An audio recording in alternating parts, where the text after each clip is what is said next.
सम्यक्त्व के यहाँ पर भेद बताए।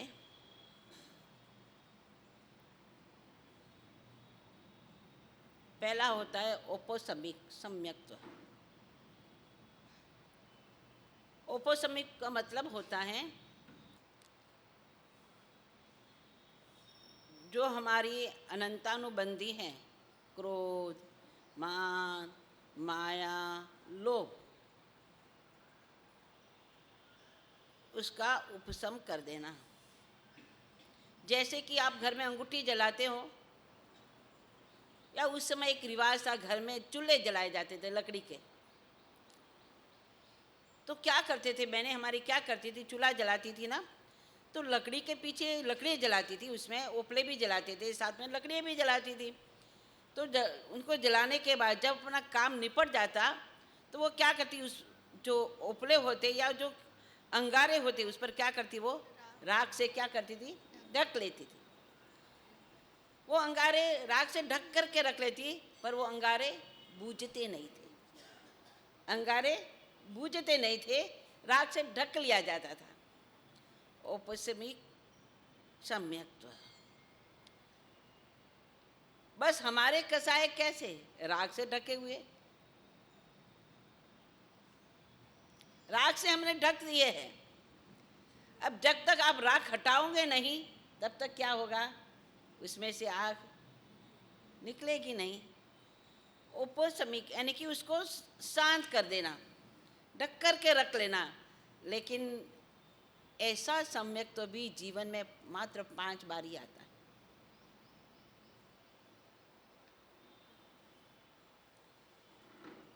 मात्र पूरे जीवन काल के अंदर, पूरे भव चक्र के अंदर 5 बार ही आता है।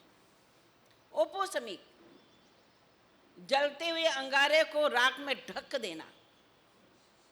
कषाय तो हमारे पास है, लेकिन हमने उसको शांत कर दिया है, बुझाया नहीं, सिर्फ शांत कर दिया है। लेकिन जब कभी जीवन में निमित्त आ जाए, हवा का झोंका आ जाए और वो राख हट जाए तो क्या हो जाता है, बस अंगारे वापस जलने लग जाते हैं। हमारी भी यही स्थिति है। सम्यक तो चला जाता है, बस निमित्त आना चाहिए। निमित्त आए उस समय हम क्या करते, रुकते नहीं हैं। लेकिन निमित्त आया गजेसु कुमार के मुनि में जीवन में, क्या वह रुका नहीं, रुका ना, ठहरा ना।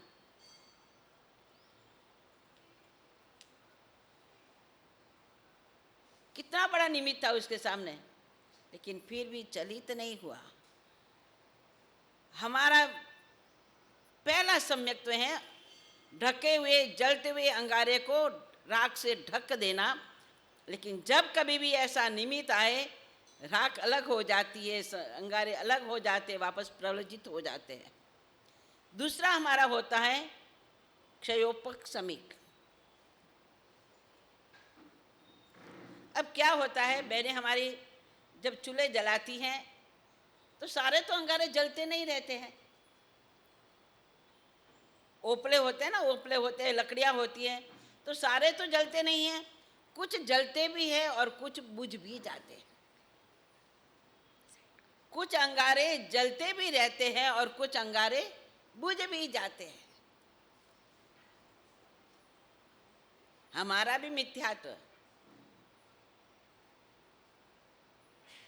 कुछ तो बुझ जाता है, कुछ तो हम बुझा देते हैं, जो वो जलते नहीं है, लेकिन कुछ जलते रखते हैं।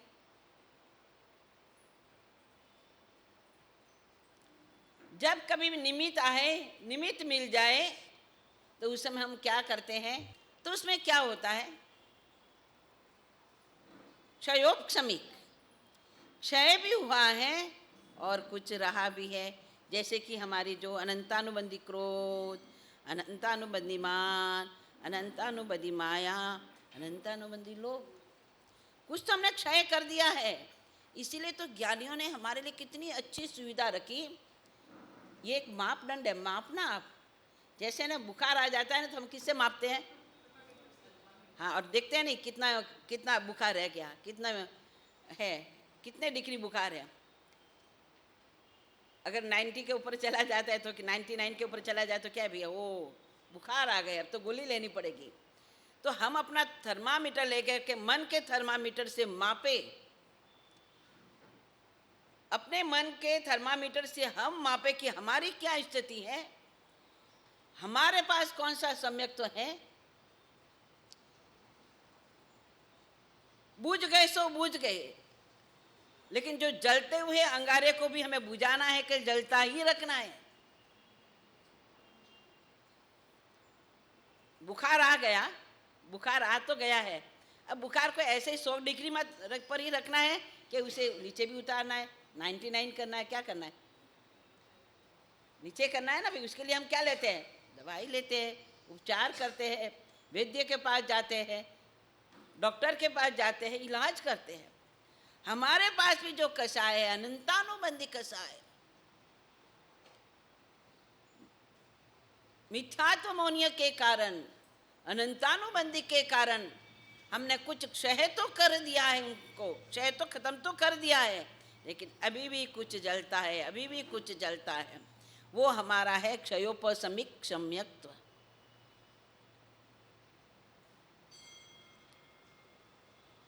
लेकिन हमें तो कौन सा सम्यक्त्व चाहिए, कौन सा चाहिए,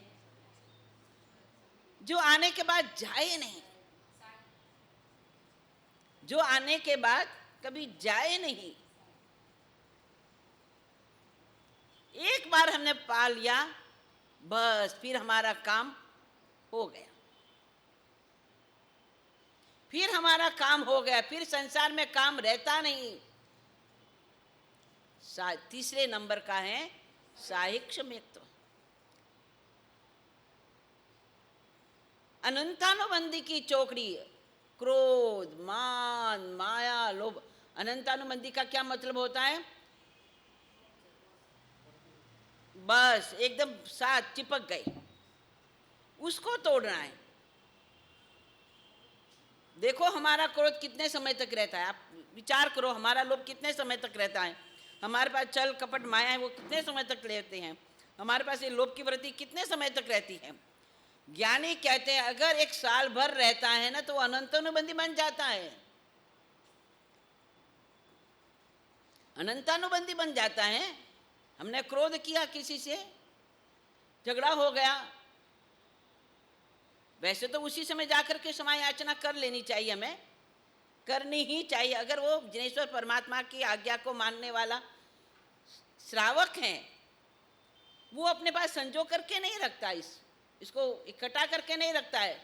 गलती हो गई ना भाई, आवेश में आकर के मैंने कह दिया, अब सत्य वचन था या मिथ्या वचन था, बोल दिया। बोलने के बाद, कहने के बाद जाकर के तुरंत, जैसे मरुभूति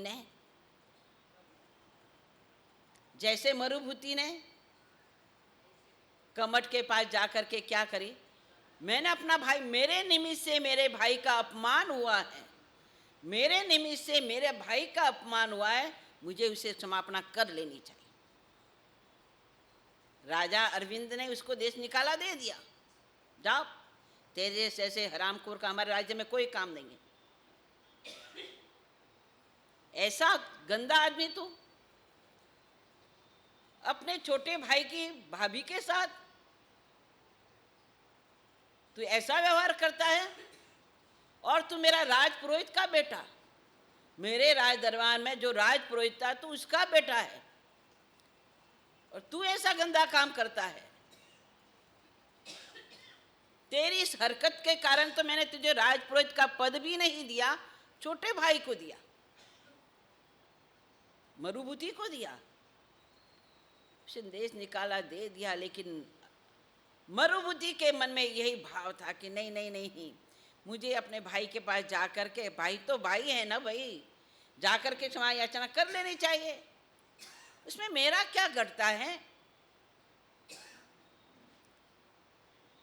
और वो जाकर के कमठ की तपास करता है। कमठ तो तापस बन गया था, पहाड़ियों में रहता था, तापस क्रियाएं करता था, यज्ञ विज्ञ करता था, और वो जाकर के अपने भाई के चरणों में झुकता है और माफी मांगता है। मौका देखा कमठ ने, और क्या करा, ले पड़ा पत्थर और उठाया, उसके सिर पर फोड़ दिया।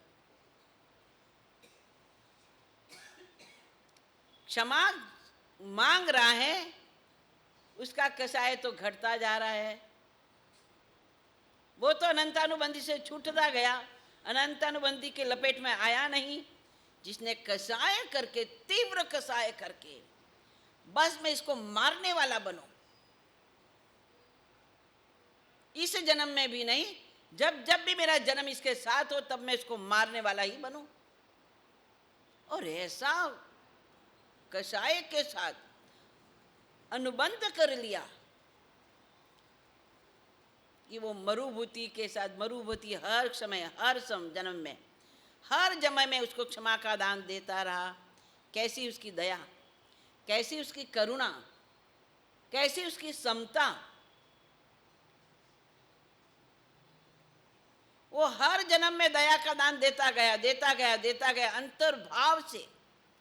लेकिन ये जब जब भी इसका संजोग बना, संयोग बना, मौका मिला, वैर का बदला लेता रहा। ये हमारा अनंतानुबंधी कसाय है। हमें किसी भी जीव के साथ ऐसा संबंध नहीं करना है कि भूल करके भी नहीं, भूल करके भी नहीं। इस जन्म में तो हम अपना ईगो पुष्ट कर लेंगे प्रेम सा, इस जन्म में तो क्या कर लेंगे, ईगो पुष्ट कर लेंगे। ओ यही झुकेगा, मैं क्यों झुकूं। लेकिन पता है इसकी सजा कितनी कितनी भयंकर है। अब कई बार देखते हो ना, घर में पत्नी पत्नी को आपस में नहीं बनता, भाई भाई को आपस में नहीं बनता, माँ बेटे को नहीं बनता, बाप बेटे को नहीं बनता, एक दूसरे को देखना नहीं चाहती। ये क्या है? ये सब वैर के संस्कार जीव लेकर के आता है। इसीलिए तो कहा है, आत्मा के 6 स्थान बताए। आत्मा स्वयं आत्मा है। जब आत्मा के साथ कर्म का बंधन है तो वह भी क्या होता है, आत्मा कर्ता भी है, आत्मा भोक्ता भी है, आत्मा मोक्ष भी है, आत्मा मोक्ष का उपाय भी है। सब कुछ कौन है? ये आत्मा ही है। सब कुछ आत्मा ही है। क्यों? तो फिर उस आत्मा को, जो बेचारा सिद्ध स्वरूपी है, जो हमारी आत्मा शुद्ध सोना है, क्यों हमको दूषित करे? अरे तुम्हारा पुद्गल बदल जाएगा, तुम्हारी मनोवरगनाएं बदल जाएगी, लेकिन तुम्हारे जो कर्म के संस्कार ये तो साथ ही रहने वाले हैं। क्योंकि कार्मन वरगना के संस्कार, कार्मन वरगनाएं जो हमारी हैं, ये तो जब तक संसार है ना, तब तक आपकी आत्मा के साथ चिपकी हुई है। बहुत सूक्ष्म है कार्मन वरगना, बहुत सूक्ष्म है। ये तो आत्मा के साथ ही रहती है।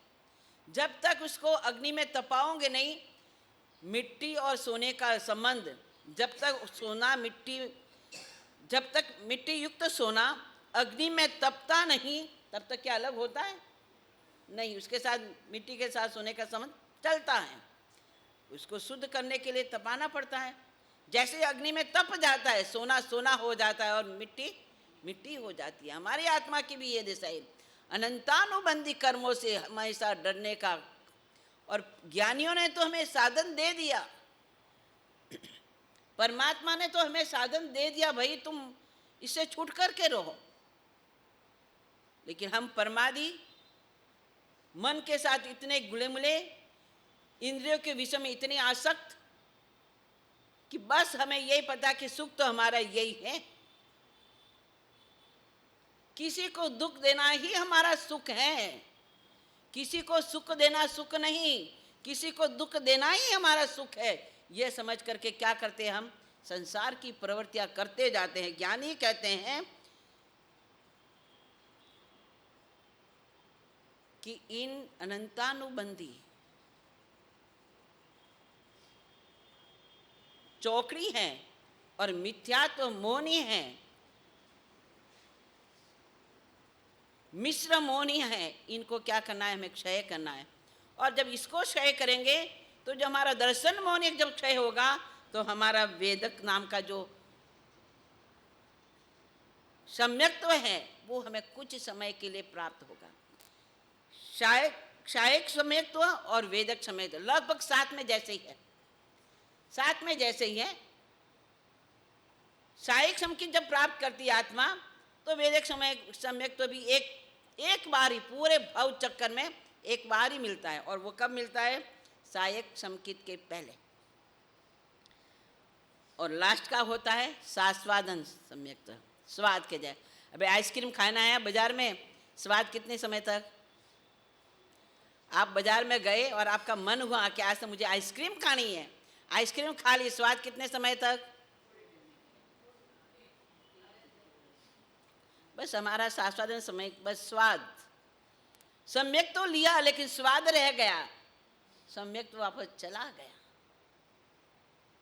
ये तो असंख्यात बात मिलता है और चला जाता है।